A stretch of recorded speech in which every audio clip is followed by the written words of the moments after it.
Bonsoir et bienvenue. محورهای اصلی گفتگوی زنده تلویزیونی رئیس جمهور فرانسه جنگ اوکراین ولادیمیر پوتین و اروپا بود. La France n'a pas attendu. مکرون درباره موضع‌گیری خود برای اعزام نیروهای غربی به اوکراین که با مخالفت و انتقادات زیادی در داخل و خارج از فرانسه روبرو شد گفت ما باید همه تلاش خود را به کار ببندیم تا روسیه در این جنگ پیروز نشود.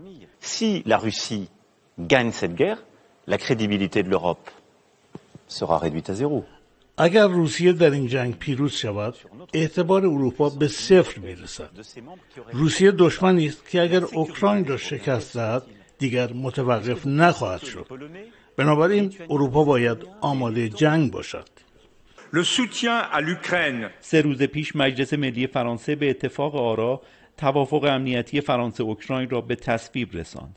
مکرون در مصاحبه شب گذشته بار دیگر به کمک‌های نظامی به اوکراین و تحریم بیشتر روسیه تاکید کرد. در این خصوص قرار است او امشب با صدر اعظم آلمان جهت هماهنگی‌های بیشتر گفتگو کند. رئیس جمهور فرانسه برخلاف پیشنهاد قبلیش اعزام نیروهای فرانسوی به اوکراین را تایید نکرد، اما تاکید کرد امکان همه گزینه‌ها وجود دارد. امانوئل مکرون همچنین در این مصاحبه تلویزیونی 40 دقیقه‌ای گفت تسلیحات هسته‌ای ما فرانسه را از هر گونه حمله‌ای محافظت خواهد کرد.